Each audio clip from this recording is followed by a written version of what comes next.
What's up, everybody? It's your boy Lucky Local. It's one of your favorable Native Americans. Okay, so I really appreciate you guys tapping in and check out one of my reactions to a situation of the boarding schools out here in the United States, Canada, and talk about the colonization, the trauma, the S abuse that goes on in the situation. So let's go ahead and check it out, man.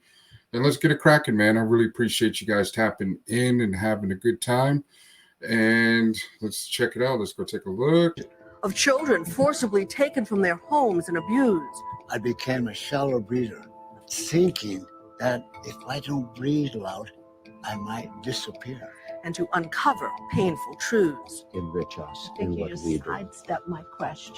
To bear witness to an unspeakable chapter in America's history. They are being rapidly brought from their state of savagery and barbarism to one of civilization. It's hard to know what genocide is if this isn't it.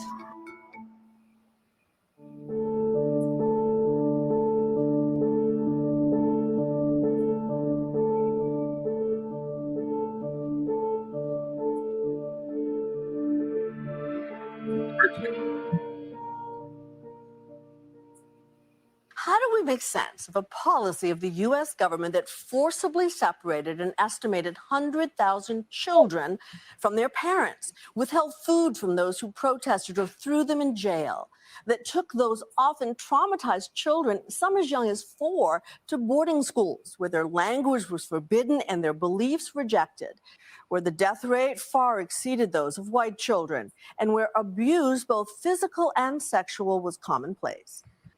Okay, let's go ahead and take a look here.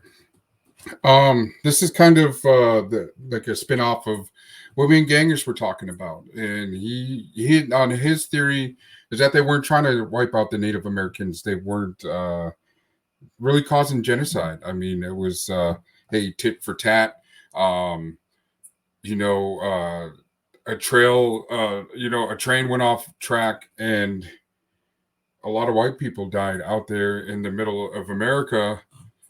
So let's go out there and let's butcher them. Let's go to and he's not speaking. I don't know what it is, but it's like the genocide of the people. The reason why this sits at home so much is because my mother, my grandmother. I mean, this is all trauma that's all come to my family and to my people. So this is something that sits you know, that hits home. It's so close to home, and it's so they act like this just happened like hundreds of years ago, but no, it's still something that has to deal with our people. Like it's heartbreaking. What to call such a system? Those who created it back in the mid-1800s called it the Federal Indian Boarding School System, but perhaps it should have been called an instrument of American genocide.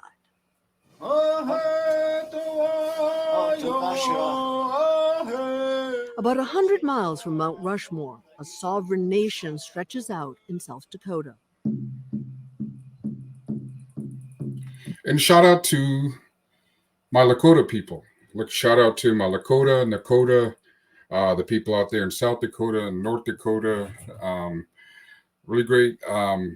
Strong people, man, and talk about third world living. This is definitely it. This is still going on as we speak, and I'll get into the missing and murdered Indigenous women and all kinds of other stuff. But for now, let's talk about the boarding schools. Beyond the Rocky Badlands, the Pine Ridge Reservation, home to the Lakota and one of the poorest places in America. This cemetery, tucked behind the Red Cloud Indian School, is in many ways symbolic of a much wider reckoning, dating back 150 years. This was one of the Native American boarding schools, then called Holy Rosary Mission, sanctioned by the federal government and run by the Catholic Church. These schools articulated mission, kill the Indian in him, and save the man. And this is where Marcia Small enters the story, a Northern Cheyenne woman who we first met here 6 months ago. I get really emotional in these places. The work we do is sacred. It will move us toward a horizon of healing. There's so much to be done. It's overwhelming at times. And if we don't all step to the plate, the nation itself, the United States of America, it will not heal. Small is the only Native person in the U.S. leading the painstaking process of using ground-penetrating radar to help heal wounds of a painful past by looking for the unmarked graves of lost Indigenous children who may be buried at schools like this one. How might it have happened? Beginning in the early 1800s, the U.S. government set up over 400 boarding schools across 37 states, some of which operated through 1969. And shout out to A Convict's Perspective. I asked a lot of content creators to touch on this subject. I know it's not the brightest topic and the happiest topic to be bring aware, because this is the reason why I started my channel, is to bring awareness of the Native American struggle that still continues today. So he really did a great story. If you guys want to check it out, that's A Convict's Perspective. He does an episode of the history of the boarding schools. So let's go ahead and get back into this, and I appreciate you. About half of the schools were run by religious groups, many of which received federal payment per student. Through the agencies of the government, they are being rapidly brought from their state of comparative savagery and barbarism to one of civilization. These unpublished outtakes from a 1929 newsreel show just how clear the government was in its efforts to force Native children to give up their culture. These children, but a few years ago, looked just like those we saw before. But today they all speak English, and some have taken business courses. Savagery. We bring them in, clean them up, and start them on their way to civilization. And the policy wasn't only designed to extinguish their beliefs, but to also make it easier for the government to take their land. In a 1969 Senate report, boarding school education was explicitly described as a weapon by which these goals were to be accomplished. What did it feel like to be trapped inside that system? We spoke to several former boarding school students, many of them telling their story for the first time publicly. When I call me very sadistic because he took pleasure in spanking us. 89-year-old Basil Braveheart remembers being physically abused at Jesuit-run Red Cloud when he was a student, beginning in the late 1930s. The memory of being... So I'm going to go ahead and pause it here real quick. My little input on this is that they went really PG on here. They didn't really want to talk about, I guess, like anybody else, because nobody wants to hear about the priests, the nuns, the stuff that went on. These people are supposed to be the people of God, honestly. You know what I mean? So it's a crazy situation to even fathom that, you know, they swear that they're a part of God. They're a part of, you know, just all this stuff. And this is what they do to children. So it also brings up the Every Child Matters movement. So, you know, it's a sad situation, man. And it's definitely, you know, they still got so many schools to dig up remains. And to me, that's just, it's disgusting. It ain't right. Punished by a nun for speaking Lakota has stayed with him all these years. She took out a rubber band. I want you to bite this rubber band with your teeth. And I want you to pull it as far as you can and let it go. The pain on my lips, physical pain. But worse than the pain of that moment, My friends laughed at me. To have your peers laugh at you goes to the deepest part of who you are. Jeez. It's shaming. And very effective in getting you not to speak your language, I imagine. Braveheart was just 6 years old when he was sent away to 6. school here. He says he now knows his family That's had some no Junior's choice but to age, send him. size. And if they didn't do it, Indian policemen will come and look for you, horseback, and they will find you. They told us that if you keep violating this, they mark you down and they weaponize rations. Food. Yes. You either send the kid or we'll track you down with the police. Right. We'll cut your food rations. So really, they didn't have a choice. I didn't understand that. Did you feel betrayed when they sent I you? felt betrayed by my grandparents and my parents. But afterwards, they were following a policy to survive. At school, he remembers his hair was immediately cut which is only done in the Lakota tradition when a very close relative dies. Very soon after we got to the school, I got a haircut. Do you remember how that felt? Pehing, which means hair, is very sacred. I remember my grandma said, when you cut your hair, you put that in a cloth and we give it to grandpa. And whenever there is a sacred fire, the smoke becomes spirit from the hair. I'll put it on pause real quick, and it is super true. That's the reason why I started growing my hair, is because my whole life I've been doing what I wanted to do. So, lost roots, lost touch with my my heritage, and found it. And to a system that makes you kind of feel less than. You know, some people may, oh well, you know, that's a state of mind, but it's also when you're sitting there reminded with a lot of people that they're able to storm capitals and, you know, get light sentences and not even, you know, assault police officers when you got people like the No Dapple, the water protectors fighting to because they don't want oil in their drinking water. And these people are going off of a myth of, oh, the votes were stolen. No, you're such a POS that I'm sorry, everybody wanted you out of office. Like, it's embarrassing to even see people still.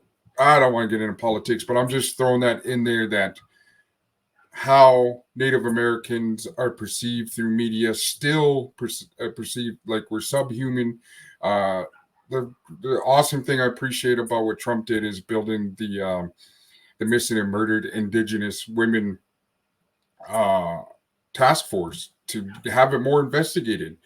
It's crazy, man. But you know, I appreciate you guys staying with me and checking it out. Let's go ahead and get this going, man. Let's get it. That transcends and becomes one with the uncreated divinity. Well, I take it that the Jesuits were not saving your hair so that it could be used in a ceremony. No, it fell on the floor and they were walking on it. That to me was a deep spiritual violation in this respect. As we spoke, Braveheart revealed a hidden trauma that he's lived with since he was a child. When I was in a dormitory when I was 8, 9 years old, and every night after the lights goes out, when a person walks in it, you can hear the squeaking. You're a That priest. squeaking, it still is a trigger for me. One of the authorities at the school would come into the boys' dorm at night. For what purpose? Looking for little boys.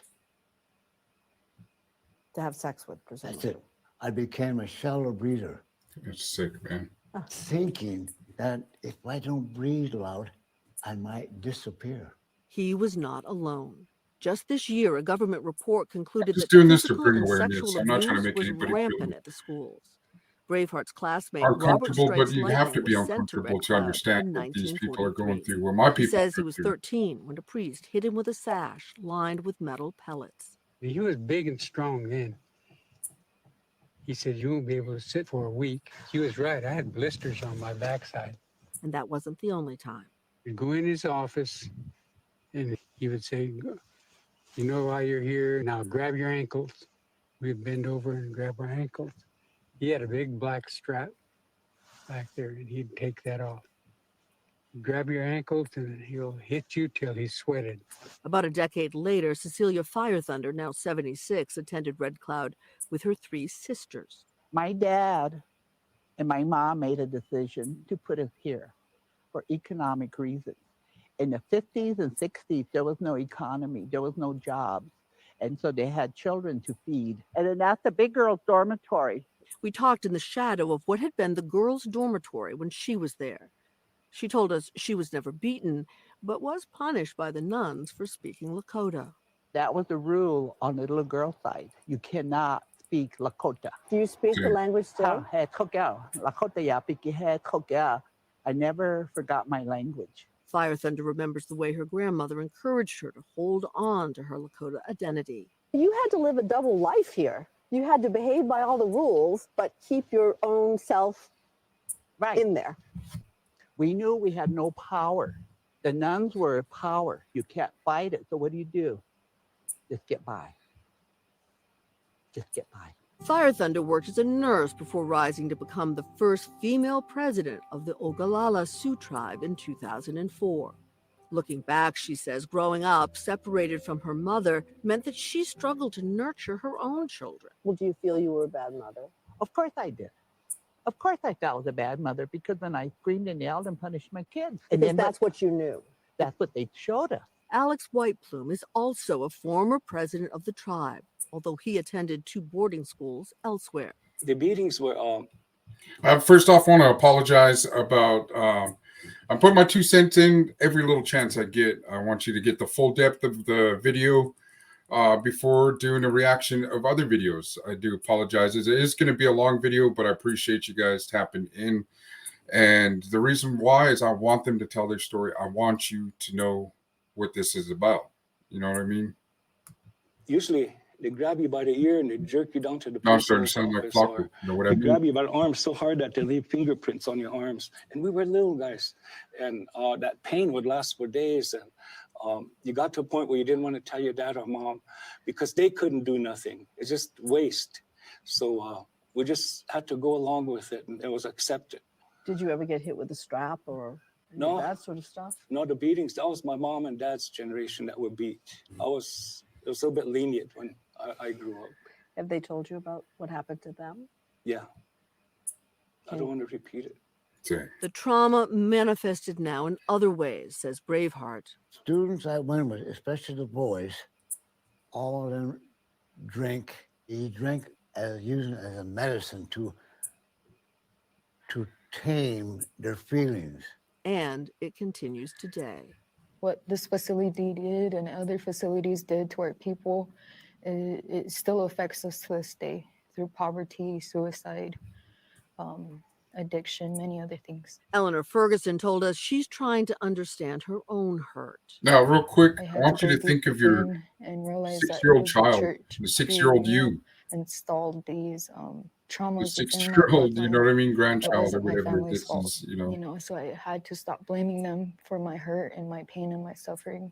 For the first time in history, both the Secretary of the Interior and the Assistant Secretary for Indian Affairs are Native Americans themselves. And yet, nearly 2 years into the administration, the Interior Department is still tallying up how many schools were involved and how many children died. Meanwhile, Canada, which modeled its boarding school system on the U.S., has already paid billions in reparations. And thanks to Indigenous leaders there, the Pope even traveled to Canada to apologize for the church's role in what he calls genocide.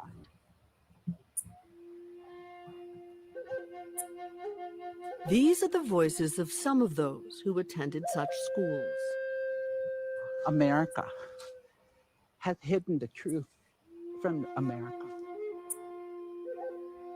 We had physical abuse, mental abuse, you name it. I became a shallow breather, thinking that if I don't breathe loud, I might disappear. While we were at Red Cloud last spring, Brian Newland, the Assistant Secretary of the Interior for Indian Affairs, himself a Native American, showed up unexpectedly. How do you personally feel about this effort to locate possibility of children's bodies using this machinery? Well, it's deeply personal. There hasn't been one single Indian person in this country who's not living with the impacts of and the legacy of these boarding schools where people didn't make it home from these schools. The number of kids who were taken against their will and against their families' wills to be placed into these schools is countless. But there is a number. One expert says at least 100,000 children were legally removed from their families by the federal government, and 40,000 died. That death rate significantly higher than that of white children at the same time. And while Newland authored the Interior Department report last year, which concluded there were 408 federal boarding schools, much is still left unresolved. For example, the report never uses the word genocide. Why is the word genocide hard to say? You have to tell the story first and acknowledge first before then you can begin to move on, reconcile, and build back what was torn down. But that is not a satisfactory answer to many of those we talked to. Alex Whitebloom, the former president of the tribe, confronted the assistant secretary. And we're not going to heal until we see some type of justice by the United States. There were a lot of pleasantries until you stood up. Yeah. Well, I had to correct the history. What we're sitting on here is a Roman Catholic Church land stolen in our treaty territory. And then the Assistant Secretary of Interior saying, we're going to bring you money. We're going to increase your law enforcement. We're going to bring your language back. That just ticked me off something awful. And so he's not telling the truth. He should face up to the truth. And America should face up to the truth. Amen. The American genocide should be a topic that everybody discusses daily. You heard a former president of this tribe say, we want to hear the word genocide. The purpose of these schools was forcible assimilation to separate Indian people from their lands. It's hard to know what genocide is if this isn't it. Again, we have to tell the whole story. And in tribal communities, families and people know exactly what happened to them. But what we need to do on behalf of the federal government is to paint the picture and acknowledge our own role. And we're at step one. But why only step one, when the Canadians who modeled their boarding school system on the U.S. have already called it cultural genocide and agreed to pay out billions in reparations? Pope Francis even traveled to Canada this past summer on a penance tour to apologize for the church's role in the abuse. For the deplorable behavior of... Okay, real quick. Canada did pay each tribal member that went through there, depending on the years they had to stay in that situation. My mother got paid, my uncle got paid, and my grandparents, any relatives or anybody that's was in that boarding school, depending on the years, they got paid because of what they went through, the S abuse they went through in that situation. And let me tell you this, the tribe pocketed most of the money, like a big chunk of the money, and gave them, I think it was like, they were supposed to get like $500,000 a piece and gave them like 20,000 or 30,000. I can't remember, but my mom only got a small chunk of her money, and the tribe was like living it up. So, there's a lot of wrongs in any situation. I'm not going to bash one side without exposing the other side. You know what I mean? So, of those members of the Catholic Church, I ask forgiveness from God. And I'd like to tell you from the bottom of my heart that I am very pained. Meanwhile, the U.S. government is still investigating, and Red Cloud is conducting its own investigation. I think the boarding schools play an outsized role in the intergenerational traumas that plague our Native communities. That's going to take a long time to undo some of that damage. McCall Black Elk is leading an effort at Red Cloud, still a Jesuit school, with the difficult task they're calling Truth and Healing. We're the first former Catholic Indian boarding school to be engaged in this effort, in this way, and to be this far along. And hopefully we can show people that it's possible. Marcia Small's work is part of this process, which the Jesuits at Red Cloud are helping to pay for. Keep your heart good, keep your mind clear. On a recent cold October morning at Red Cloud, Marcia Small continued her part in helping reveal what happened here. My heart physically hurt. I feel empowered, but for some reason I feel incredibly sad. It's so sad right now. Down these narrow basement steps, Small led the first public excavation of a former Native American boarding school, where an eyewitness said he saw unmarked graves decades ago. With the FBI present, Small's team shoveled away layers of earth and sifted through sand, looking for what could be remains of Indigenous children. My ancestors put me here, and that's why I do this. We had to start somewhere, and we're here. While she's not yet found any children's remains here, she believes there will be many unmarked graves in the cemetery, where she intends to return in the spring. All I do is work for the ancestors. I work for the stolen, kidnapped children. If I can do that, if I can bring recognition, then I will. Some of the next generation here believe the whole process is moving much too slowly.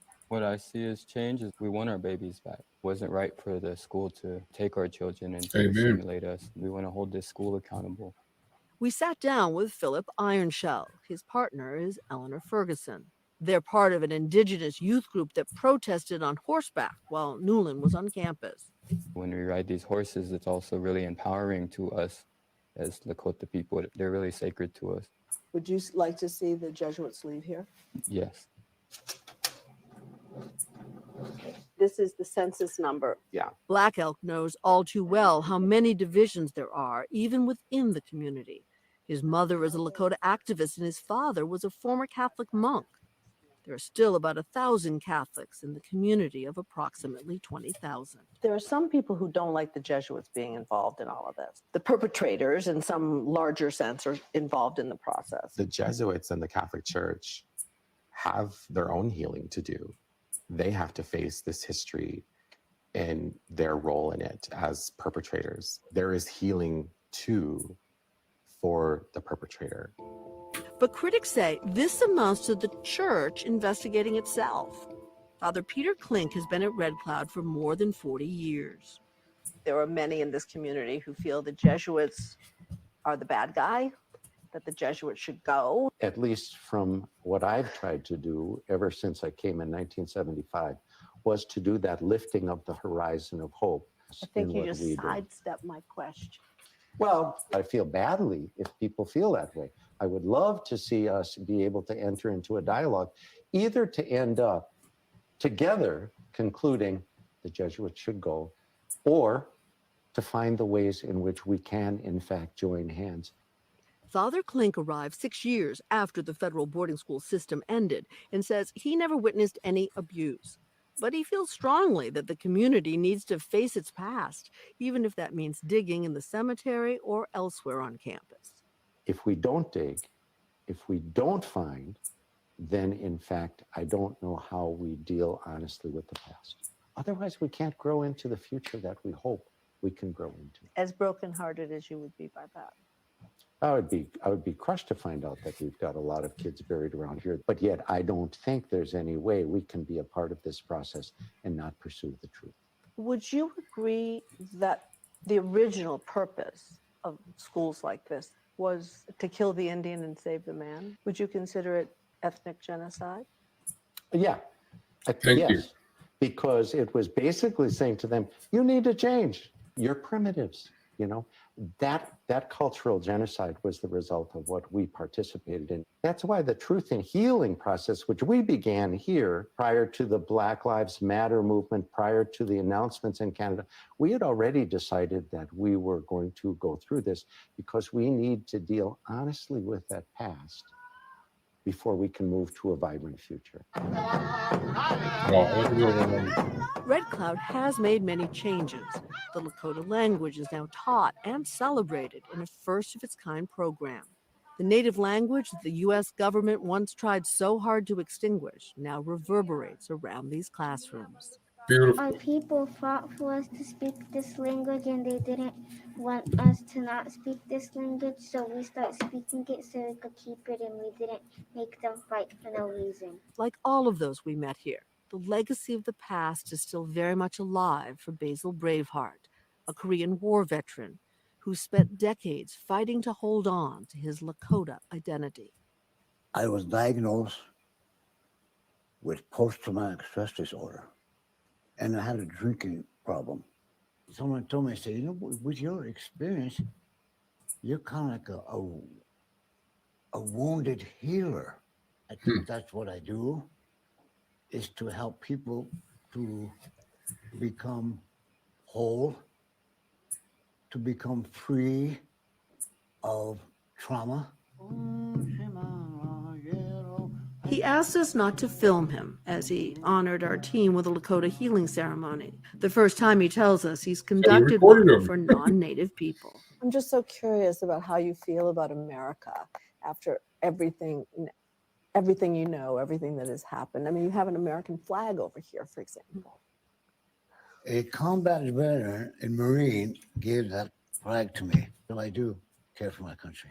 You don't say love, you say care for. Is that the I same? love. You love it? Yeah. Do you also consider yourself an American? I'm not an American. I'm a Lakota.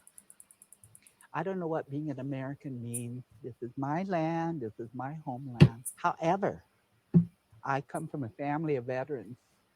World War II, Vietnam, Me too. Korea. You honor it because all your relatives went and fought. Do you consider yourself an American? No, I'm Lakota first. I served in the U.S. Army. Shout out to the Lakotas, man. Uyuhpe, Lakota, Washtela. Oglala. That's who I am. And then American can be fifth on that ladder. White Plume wants the U.S. government to acknowledge what he says was stolen. I will not accept a cheap apology.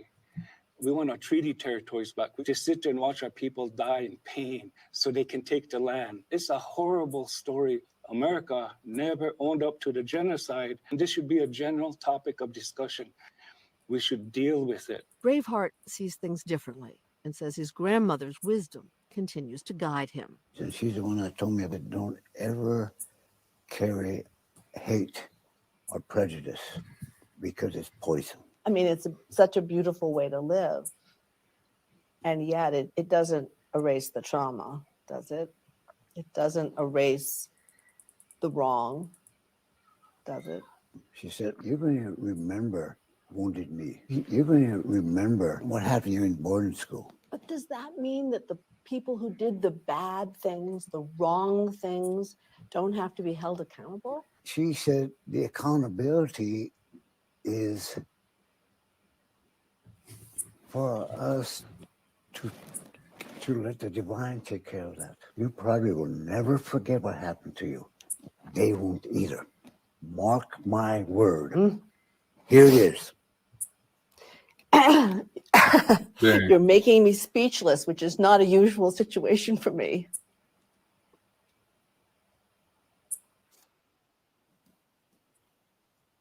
The wisdom that she taught me was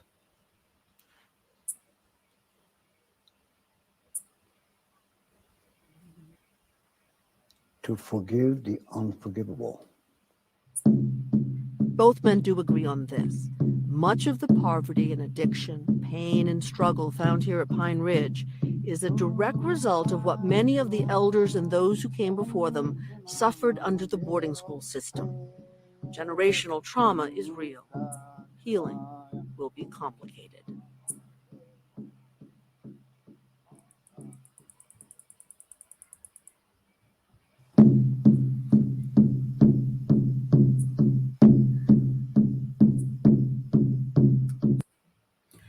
Man, appreciate that.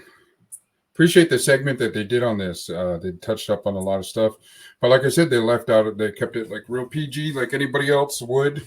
Probably through, I don't know.